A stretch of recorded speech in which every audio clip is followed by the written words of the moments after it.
Welcome to On the Line. I'm Christine Williams. Coming up for discussion on our Viewpoints Hour, a new vote called for Africentric schools, an online system to improve medical access, and poverty advocates pressuring the Ontario government. Stay tuned.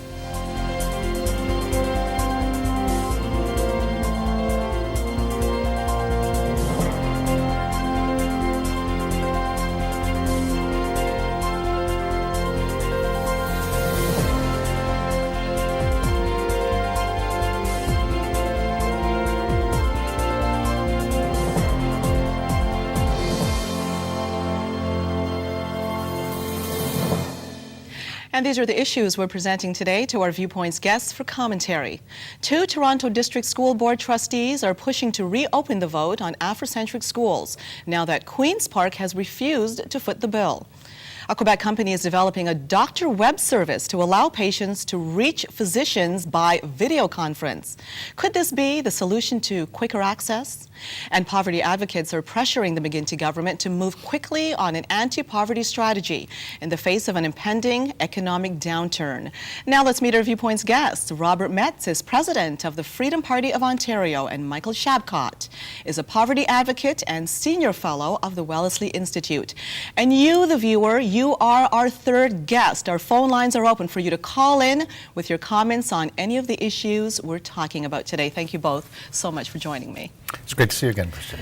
Now, I can't believe that we're talking about Africentric schools again. We've done so a couple of times here on the line on our Viewpoints panel, and it seems to be an issue that it keeps cropping up from different angles. Right now, it's back in the news because, as we know, the vote by the trustees turned up that, yes, they'll go ahead with these Africentric schools. Now, McGuinty government has come out and said, look, we're not funding this. So 2 trustees have come forth and said, let's put it to the table again, because at the time of the vote, we didn't know that the McGuinty government was going to come forth and say, we're not funding this. It's created a lot of tension. I'm talking even infighting among the trustees themselves. Plus, I mean, okay, let's look at our first headline here that we have for you. Let's look at the first one. It'll be up on that screen shortly. Here you go. Reopen Africentric school vote. Okay, that's the trustees. And I want you guys to see the second one now, because the second one, you got a picture of a lady there. Now, that small writing underneath says, Trustee Stephanie Payne, who voted against an Africentric school, has been subjected to taunts, name-calling, and threats as a result. Not a simple issue. Apparently, it's drawing a lot of emotion within the community, outside of the community, and generally at large. I'm going to start with you on this one, Robert. And I want to hear, do you think it's a good idea, first of all, to establish Africentric schools? And next of all, how about calling another vote? What do you think of the process here? I don't think it's a good idea to establish anything that's government funded based on race, color, creed, ethnicity, or any of those prohibited grounds that you see in the Human Rights Commission codes, basically. It's a precedent that's been set here in terms of, and a very public one, I think, is part of what the problem is. And that once that precedent is set, if the provincial government were to go ahead and say, yeah, we're going to fund this kind of segregation, then you've opened the door, you've opened the floodgates to all kinds of segregation, and everyone else will be asking for their special school and their special culture being all covered by government, and then we'll be back to where we were 100 years ago in many split communities. So I think in that sense, they've opened up a can of worms. I think this is another faith funding issue. I wasn't surprised by McGuinty's reaction. What I'm surprised by is that, you know, the trustees weren't aware that that would be the reaction, particularly 3 months after an election with an issue like that one that divided so many people and that was just not acceptable to so many voters.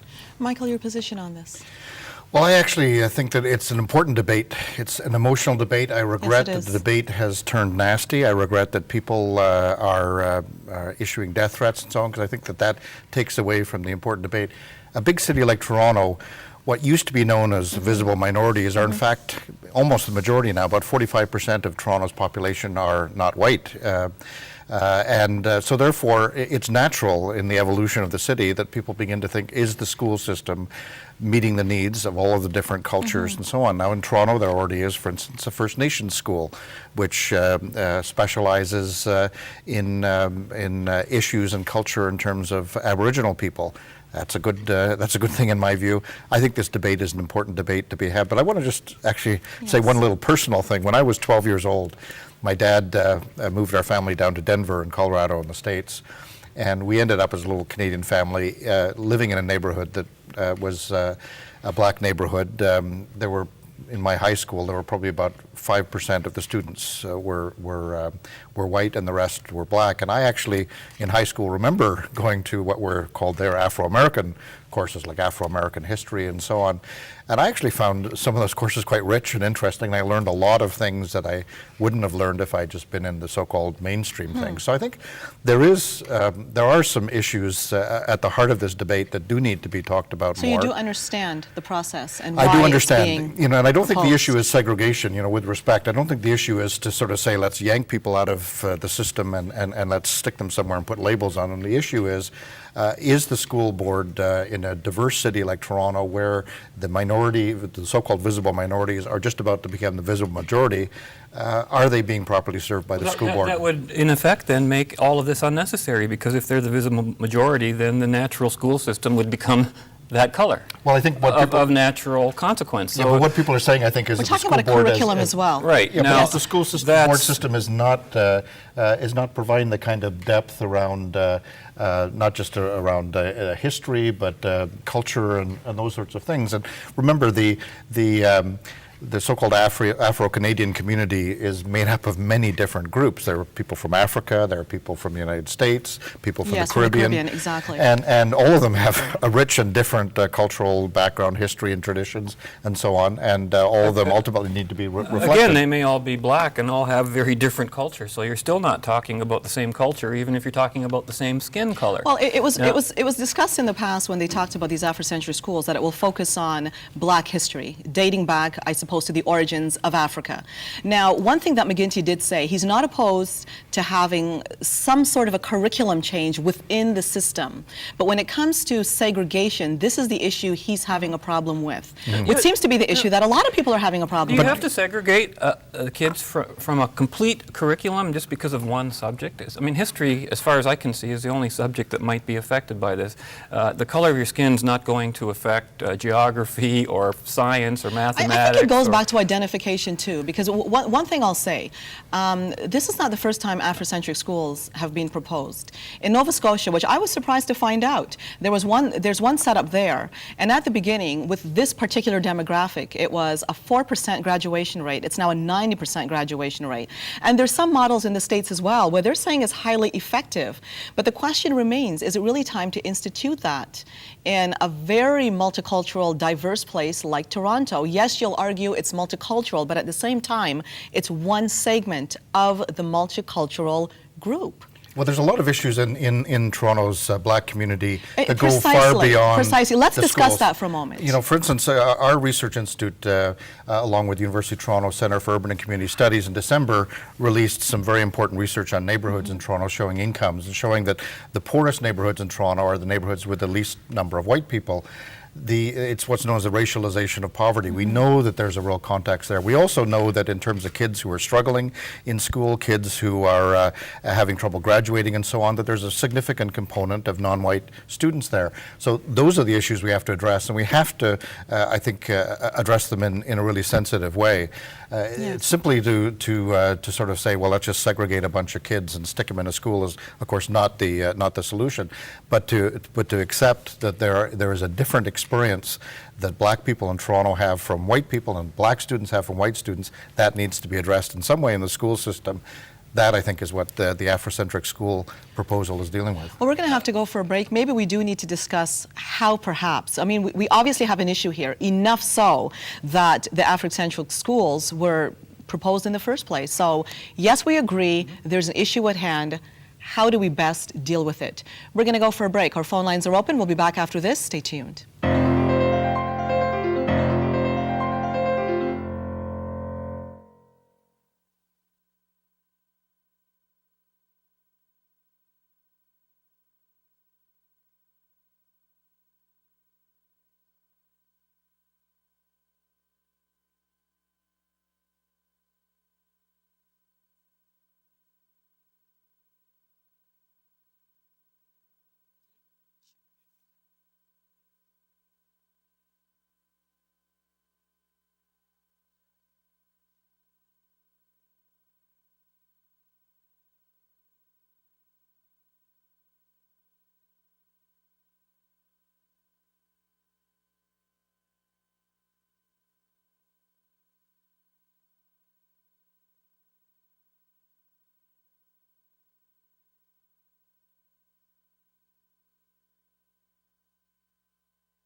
Hello again, welcome back to Viewpoints on the Line. We're continuing to talk about our first topic, and back again to Africentric schools. It's been proposed by 2 trustees that the vote be reopened because we're getting a lot of dissension concerning this issue, and Dalton McGuinty has stepped out and said the Ontario government is not going to provide funding for this school. Let's go now to Raymond on line 6. Hello, Raymond, you're on the line. Hello, Christine. One of your guests just said that he went into a black neighborhood.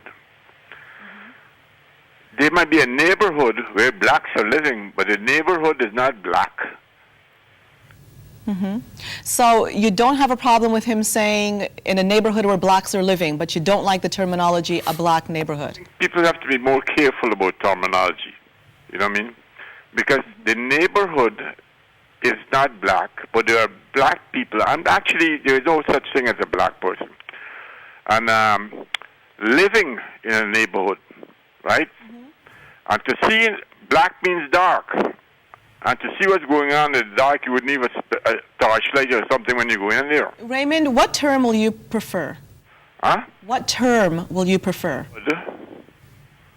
Where, let me see, how do I say black? I've never seen a black person. A neighborhood, dark-colored people live.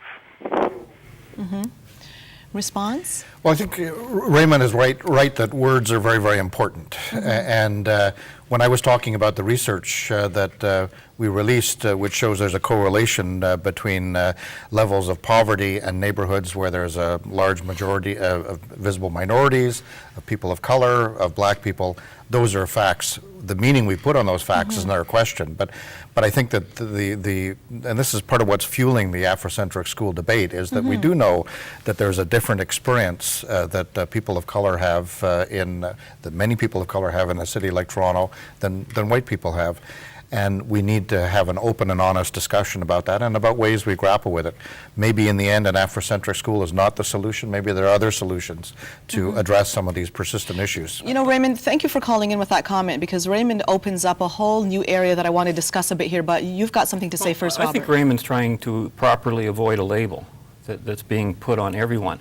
Now, you know this about my past. I was once married to a Trinidadian for 25 years. I had 3 brother-in-laws through her family who were all black.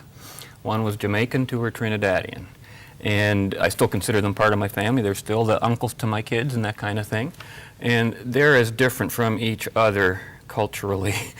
If I were to put them all in one pod because of their skin color, I would be making a huge error in terms of their values, in terms of what they were like. They were 3 different individuals. I got along with all 3 of them. That wasn't an issue, but they were very different from each other. I want to address an issue that Raymond brought up here. And now, I understand the need to be sensitive in our society. I fully understand that, and I don't take that lightly. But when we start to look at areas of demographics, it's for a reason. And in this context, and I'm hoping that it doesn't offend Raymond, in this particular context, it was brought out in numerous articles that the Afrocentric schools referred to specifically the black community because it was being looked at, the dropout rate. They even went into areas of the Caribbean, like Trinidad, for example. In Trinidad, I was born there, but I'm mixed with every race. And Trinidad is predominantly Indian and black. Now, when you look at that demographic alone, and you have to identify, they're all colored. They're all colored people.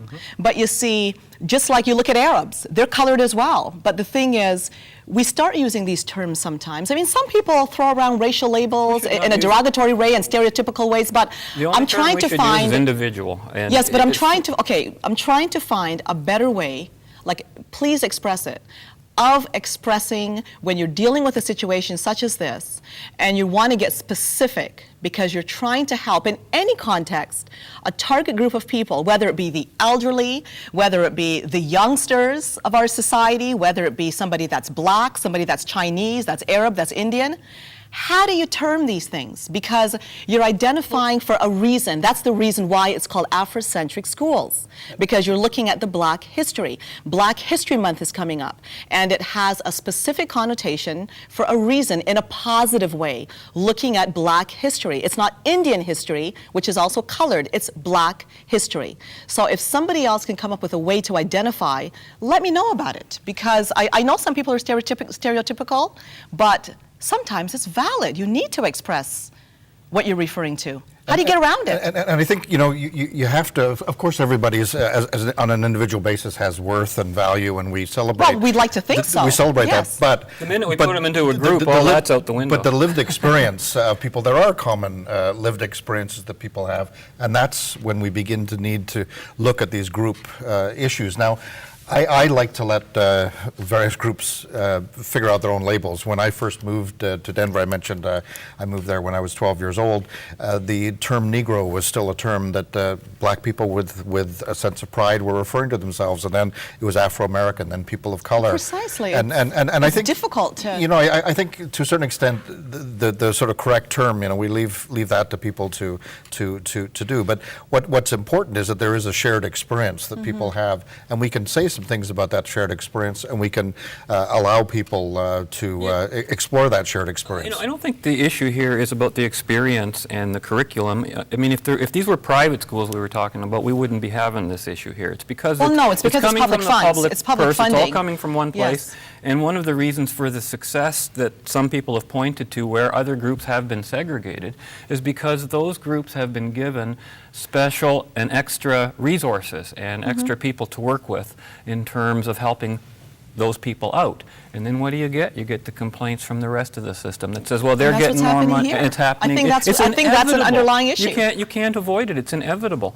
So I think the proper thing to do is, first of all, it's indicative of an education system we already have that isn't meeting the needs of not only that group of people, but many others, if you want to hear my 2 bits on that.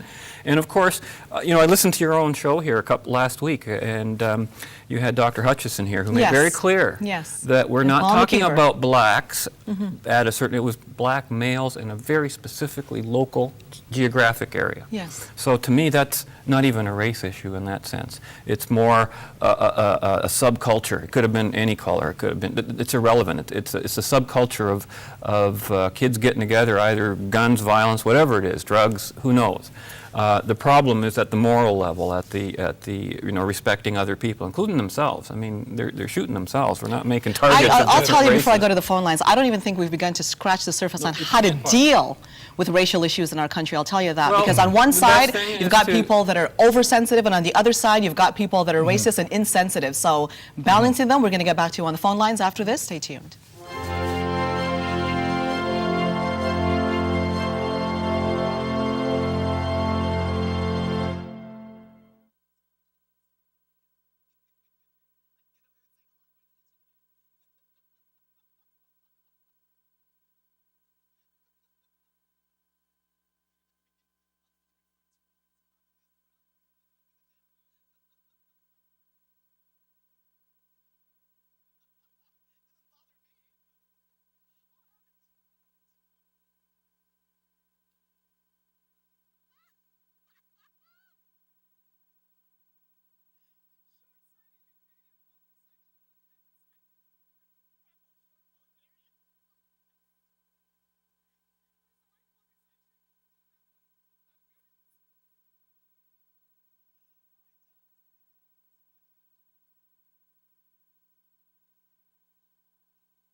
Hello again and welcome back to Viewpoints on the Line. Let's go now to Omar on line 6. Hello, Omar, you're on the line. Go ahead, Omar. Well, as I'm listening to the conversation, and I've been following the issue over the past while that it's been out in the public, and as a youth worker within the city of Toronto and the East End, some of the points that I would like to bring forward as to why I would see a need, and personally I'm sort of split between the idea because I'm not quite sure if the plan to take black students out of the school is the best way, as it already been said, but looking at the fact that we don't have enough teachers that sort of represent the idea of these youth who are affected in the school system. Also looking at, for example, say the zero tolerance policies that have been put in place, my experience with the youth that I serve is that the majority of the youth that are affected by that system are youth of color and youth. We're going along in time here, and I'm going to ask you to just sum that up. Are you for or against Africentric schools? Well, like I said, I'm split between, but I think split. if... Do you agree with McGuinty in coming forth and saying that we're not going to fund this? Do you understand his position? I understand his position, and I think he probably should go ahead and do fund the system because there is a need for that, or else we're not going to be able to save some of the youth that are. Amar, thank you for your call. I agree with you 100% when you say that there's a need, there's a desperate need, but we still haven't gotten to how do we meet this need. We're going to be talking more about it. Let's go now to Kay on line 7. Hello, Kay. You're on the line. Hi. Hello, Kay. You know what? I agree with well, I have the same opinion as the last caller when he says that he's split on whether or not we should have the schools. However, I don't believe that the funding should come from the government. I believe that as a community, as a black community, we need to pull together, and if we are that concerned that, you know, our community needs this type of care, pull together as a community like back home and live as a community. Support each other in our about pulling together as a community and funding a private Afrocentric school? I don't think so. Not when the public schools are falling apart at the seams. Mm-hmm. Well, thank you for your call, Kay. I agree with Kay. Yes. Mm-hmm. Let's go now to Beverly on line 8. Hello, Beverly. You're on the line. Hi. I'm in total agreement with Kay and Amar. The issue is that we're addressing here is helping these kids that are dropping out of school. I agree. I agree, yes. And I think part of it has to do with us not just classifying people as black community. We're all part of the human race. We are able to think. We're able to rationalize. And I think the government should fund it because by funding it, it will help everybody in the greater GTA. It will give these young kids will gain a sense of security. They'll go on to do things that are more prosperous for themselves and their families. And at the end of the day, you know what? Whatever is going on out there, it's a threat to everybody in our communities. Everyone is, to me, a potential victim. And until the government sees it that way and steps in to do everything in their power to assist, I don't think we're going to solve it. You got some good points there, Beverly. Let's go now to Joseph on line 1. Hi, Joseph. You're on the line. Go ahead, Joseph. Can't get Joseph. Beverly, I saw you nodding to Beverly. We realize there's a problem, but I don't think anybody denies there's a problem here, that there's a group that has a high dropout rate when it comes to high school, but we can't seem to agree on what to do. I've heard some argue. Yes, go ahead. What if the same group we're talking about were, instead of being roughly one color, were several colors? What if you had 30% of them white, 20% East Indian? Well, then it would obviously be a different approach. Exactly. How would we approach it then? How would we look at filling that need, the need being apparently some kids who are out of control and aren't getting the values that they should be getting out of school? To approach that from a racially biased point of view to begin with, I think already sends a wrong message. Okay, well, yes, go ahead. But I think, actually, it's interesting you raise that, because I think part of the problem does go back to some decisions that were made by a previous government to cut funding to schools. The Toronto District School Board, I actually think does a terrific job with very, very limited resources. And it's also called on to deal with a lot of issues that are far beyond the mandate of schools. Social issues, economic issues, and issues of neighborhood violence and so on. Those really aren't issues that schools should properly be dealt with, but nobody else is dealing with them, and the schools are dealing with them. Kids are coming to school in the morning. Kids are coming to school in the morning, and they're hungry, and they can't possibly be good students if they're hungry. The school boards are dealing with a huge level of social problems, and many of them, in fact, are concentrated in certain communities and certain cultural groups. So the board does have. Do you think we need a curriculum change, or at least some kind of an adaptation, depending? Now, something that you said, Robert. What if it was kids from this group or kids from this group? Well, let's face it. There are certain groups that we do see a demographic. Certain locations, you might see more Indians, for example, more blacks, for example, more Chinese. Do you think we need to adapt curriculum, institute some curriculum change depending on the needs? Well, it's partly curriculum, but it's also, I think we need to put some resources back into the schools. You know, we pulled out a lot of resources for things like but they have to be effectively managed. That's a main issue. Another. Listen to the comment by veteran board member Irene Atkinson, where she says, I know the optics of this are the opposite of everything Martin Luther King marched for, but you know, I'm not sure people really understand what we're proposing. Some of the opposition may be a knee-jerk racist reaction. So now, this is interesting. If you oppose it, you're racist. Yeah, now you're a racist if you advocate integration, whereas in the past you were a racist if you advocated You know what, though? It was a different term. So, it was a different term, because I have to say, before the civil rights movement, it was a forced segregation in that the black population was told, look, you're not good enough to mix with the white population.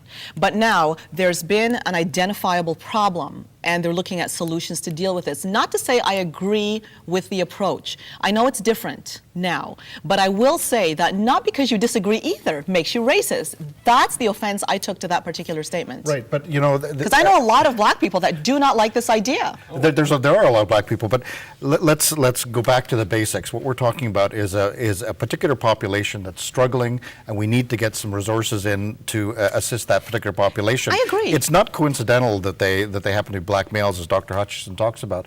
And you know, I actually was introduced to Dr. King, not personally, but I was introduced to him when I took Afro-American Studies courses at my high school in Denver. History, yes. And I don't think Dr. King would say, no, this is segregation. Dr. King would say, no, what we're doing is we're putting resources in to address a particular problem that affects a particular community.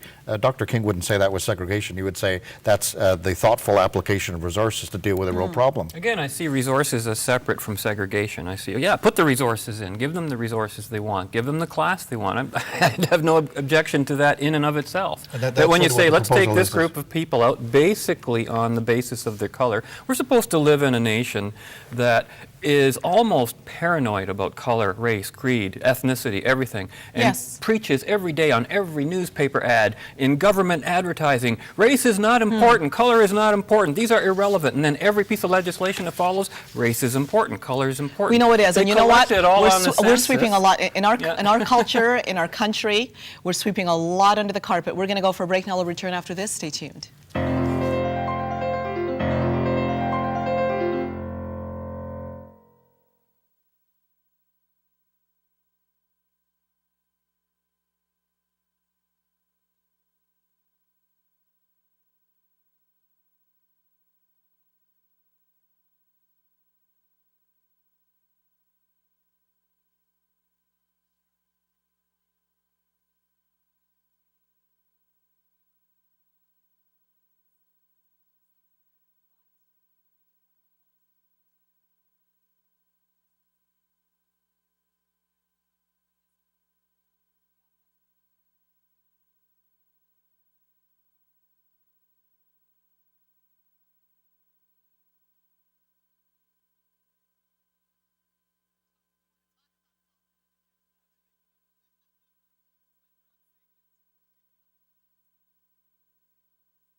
Hello again, and welcome back to Viewpoints on the Line.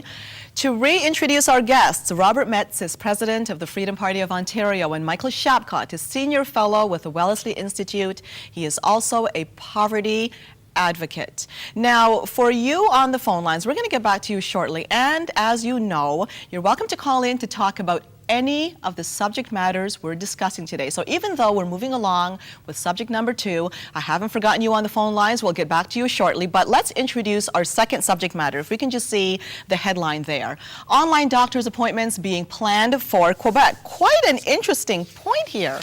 Online. In fact, here's how this system is actually working.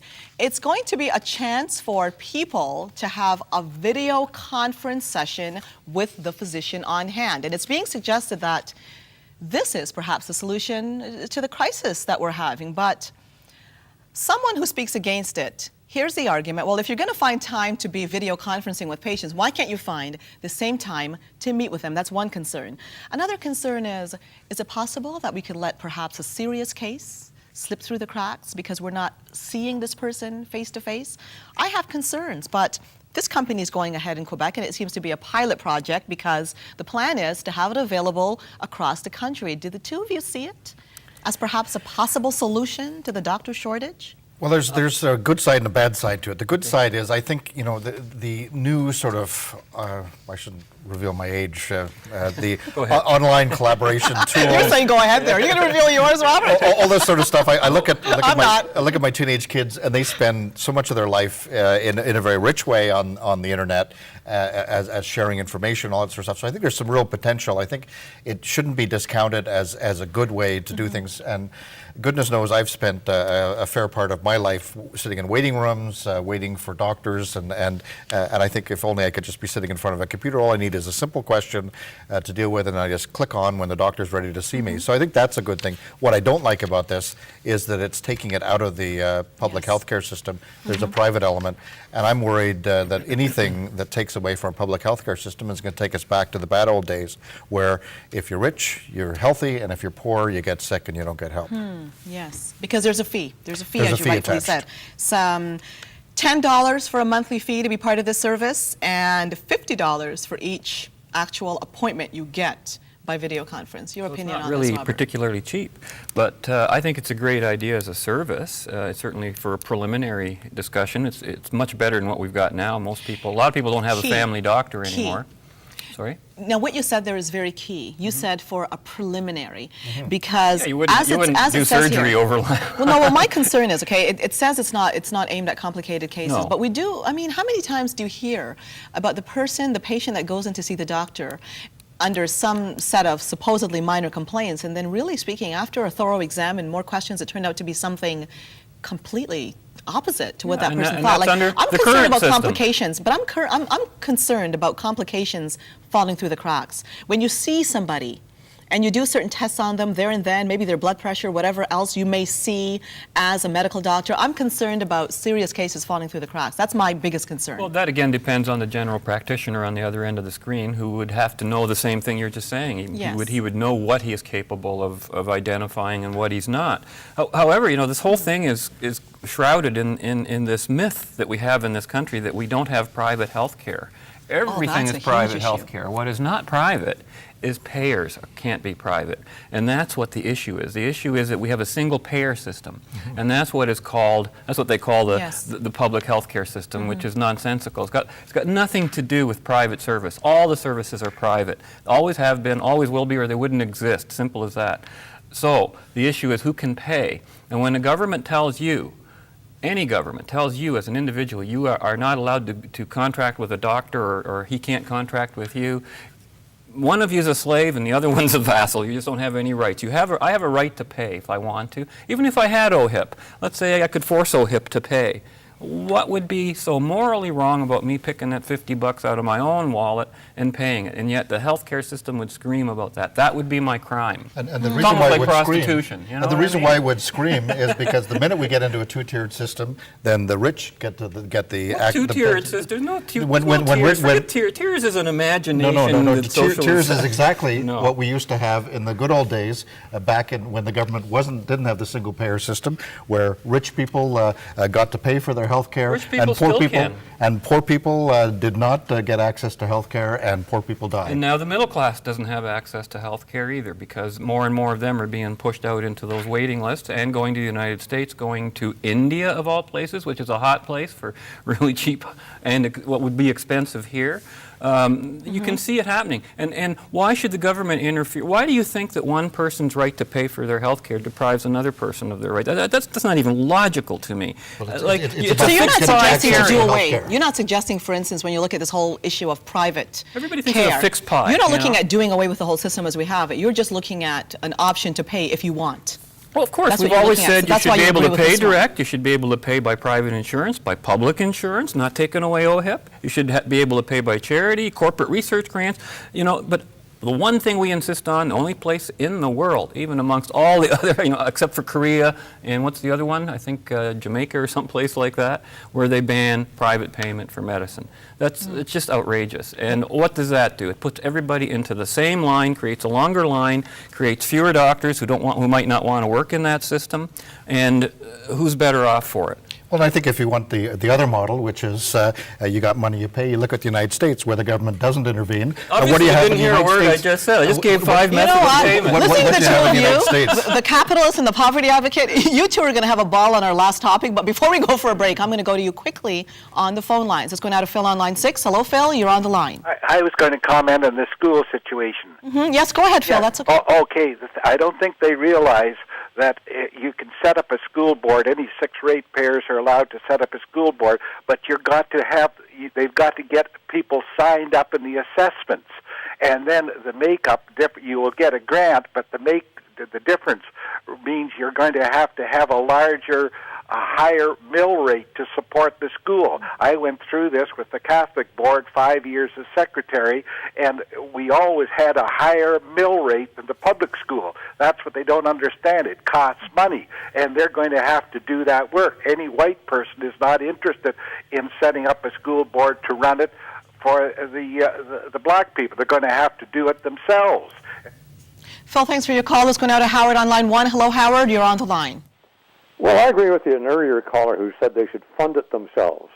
That's the bottom line. If you have a Jewish school, you pay for it yourself. If you have a Muslim school, you pay for it yourself. Well, I think Ontario spoke loudly, as we saw in the last election, on that issue. Thank you, Howard. Let's go now to Cheryl on line 7. Hello, Cheryl. You're on the line. I'm calling to comment basically on the school system. I'm a biracial mother, and I'm totally against this idea of Afrocentric schools. I believe it's a Band-Aid solution for a problem that basically is voicing that parents today are not involved with their children, do not stand up and say, hey, Joey, you have to sit down and do your work. No, you cannot play your video games. If parents would actually sit back, take 5 minutes out of their day, and put their foot down where school issues are at concern, there wouldn't be this problem of saying, oh, black children cannot learn and cannot function in a white school system. You got some good points there, Cheryl. It's a work in progress. Let's go now to Karzi, if I'm pronouncing your name correctly, on line 8. Hello, you're on the line. Hi.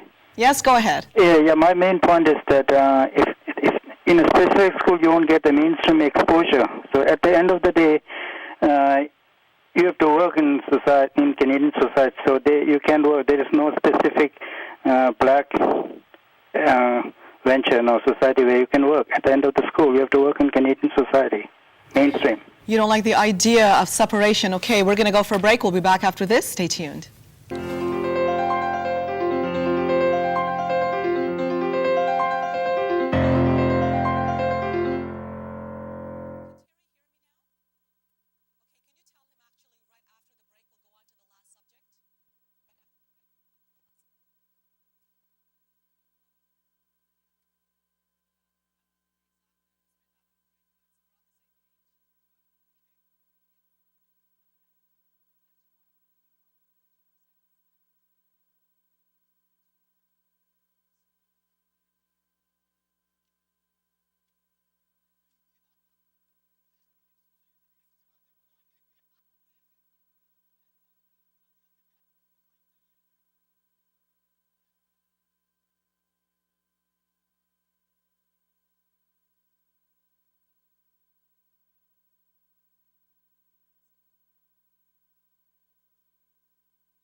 Hello again and welcome back to Viewpoints on the Line. A word again to our viewers. You're ready. You can feel free to call in at any time with any of the subject matters we're discussing today.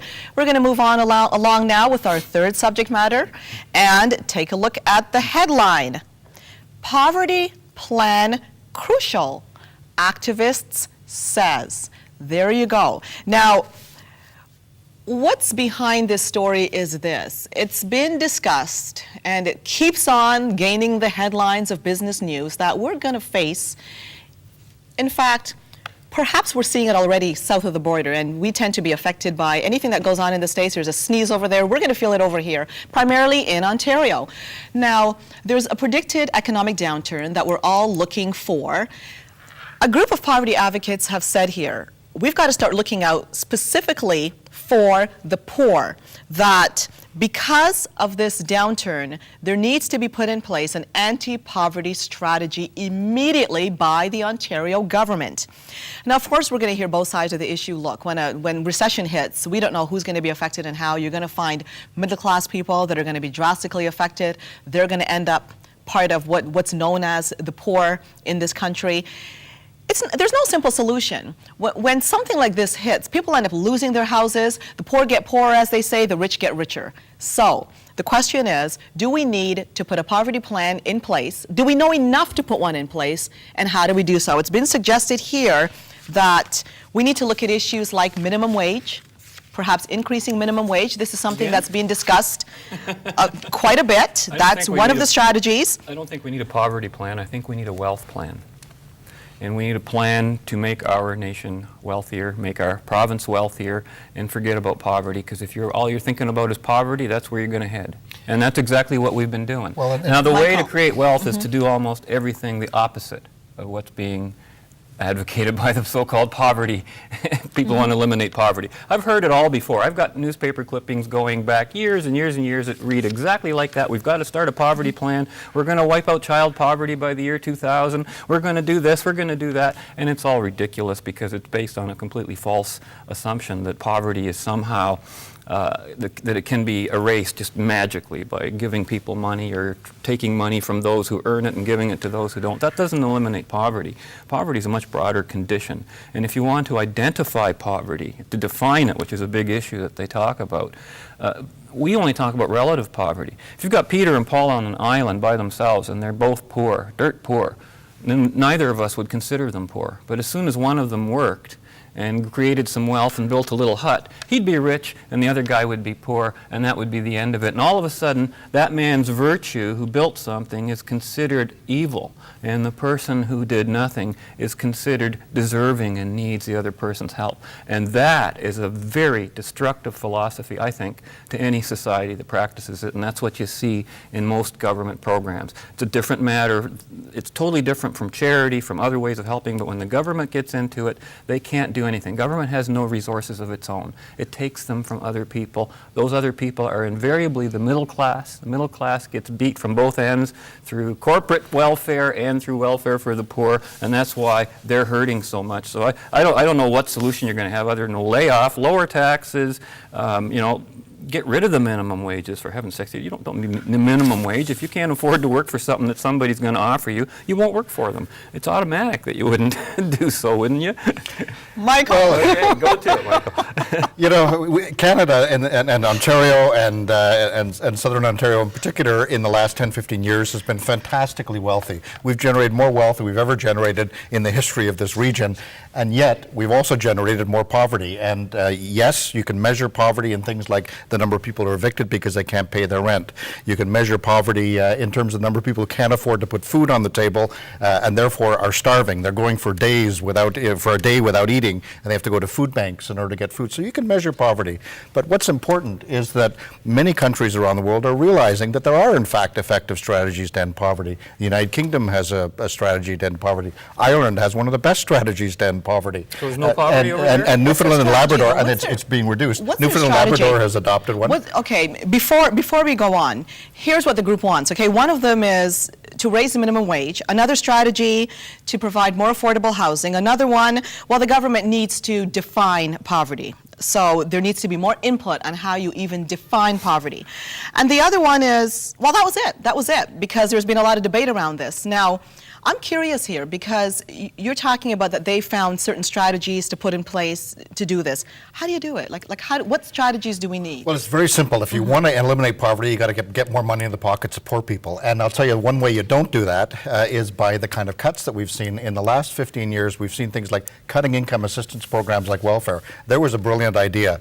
Take money away from the poorest people in our society, give it to the richest people in the form of tax cuts, which is the brilliant idea that's been followed over the last 15 years. What does that do? It makes poor people even poorer. The people who are forced onto welfare in this society are living on less money than they've ever lived before, yet rents are up, the cost of food is up, the cost of energy is up. Life is much more miserable. So the very simple solutions are to get more money into the pockets of those people. Okay, we're going to have to go for a break, but here's an argument I hear, and I'd like you to answer it after the break, that to raise the minimum wage, you end up actually creating a huge problem in that there are a lot of employers out there that could only afford to hire people on minimum wage. So what ends up happening is you raise that. A lot of these very people lose their jobs. And another theory talks about relativity. You raise the bottom, okay, the minimum wage up this level, then obviously you have the higher level, and that's going to bounce up as well. So you're always going to have a sort of an equilibrium in society with the poorest and the wealthiest that'll just keep going up all the time because everything is relative in terms of spending. I'd like to hear how you're going to address this. We're going to do so after the break. Stay tuned.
Welcome again back to Viewpoints on the Line. Michael, solutions to the poverty crisis. Well, the most fundamental solution is obviously to address the needs of poor people. Now, last summer, TD Economics, which is not exactly a left-wing anti-poverty group of activists, it's the branch of the TD Bank. They very much believe in all of the things the banks believe in. But they said the GTA economy, the Greater Toronto Area economy, is the economic locomotive of Canada. It's generating fantastic amounts of wealth, but also huge amounts of poverty. They said we need to have income assistance programs. We need to address the minimum wage. Need to address those issues. The minimum wage, that was something we're on before the break. Yeah. Well, Did you do so based on the arguments that you hear? Well, there was a guy named Henry Ford a few years ago who said what he wanted to do is pay his workers enough so they could buy his cars. He didn't run to the government and tell them to legislate. And that was a brilliant idea. And now a lot of employers now are saying they'd rather keep people in poverty and let somebody else deal with the problem. Name one employer who said that. Any employer that hires somebody at minimum wage is saying, I don't care about the consequences. Because in this province, I could introduce you in to this a few. province, And they make less than the people that they pay. So what do they care about you themselves? cannot live on a minimum wage and pay rent or put food on the table, raise a family. Would we ever be able to, though? Like, even if the minimum wage eventually, and I'm going to give an obscene figure here, goes up to $20 an hour, obviously the upper realms will go higher to suit. So I'm concerned about this. How do you ever? No, I'm really asking you this. Well, you look at countries that actually have wage policies, like the Scandinavian countries, where they actually say people who work hard should get paid a reasonable wage to work an amount that they can actually live on, a living wage. And they, in fact, are blazing, their economies are blazing the world. They've got good corporate sectors, strong corporate sectors, and the employers are not saying, let's see how low we can drive it and how much we can squeeze out of our workers. They're saying we'll actually pay our workers a fair wage and we'll expect them to do a fair day's work. Now, you said, just before the break, you said the solution was to get more money into the pockets of poor people. How do you do that? Whose money is that money that you're putting into their pockets, and where is it coming from? Well, the money is coming from this economy, which is generating fantastic amounts of wealth. The economy, I want a specific. Economy is all of us, everything. That's just pie in the sky magic. That's not a plan. That's not a plan at all. And the government. You're going to take it from working people, aren't you? No, you're going to take it from through the government from a tax system, which from is working people. a fair tax system. I think you should tax wealth. Okay, and I think that's criminal. I think that's immoral. Well, there you go. Because we disagree. I think government should reflect the values of people. Most Canadians say people shouldn't starve to death. People shouldn't be forced to live in substandard housing. People shouldn't be forced to live in those kinds of conditions. And that one of the roles of government is to reflect our collective values, that we should all help each other. Okay, and so we should have a progressive tax system. That's what we have in the last 10 years. Is we've had a tax system. For instance, Paul Martin in the year 2000 cut $100 billion out of the federal tax system. Where do you think that when he cut those taxes? It was healthcare funding, it was funding for affordable housing, it was funding for income assistance. Why do you think we have such a problem in our healthcare system now? Well, not because of that. He could have tripled the money to the healthcare system. When you yank the money out of the healthcare system, of course you get longer waiting lists. No. The two are absolutely connected. Economically nonsense. And why do we have so many homeless people? The government canceled the National Housing Program in 1993. No surprise. The capitalist and the poverty advocate. The problem is the poverty advocate requires a capitalist to steal from, okay, because that's the basis of his philosophy. What requires a fair and progressive tax system, which most people agree with. There's no such thing. The only taxes I ever say are sales taxes, consumption taxes. There shouldn't be property taxes, income taxes, wealth taxes, nothing on anything virtuous or productive, because that just destroys the whole productive system. We're out of time for today. Now, these two are going to continue to talk and talk about, but that's all the time we have. See you again next time. I'm Christine Williams, and from all of us, thank you for watching.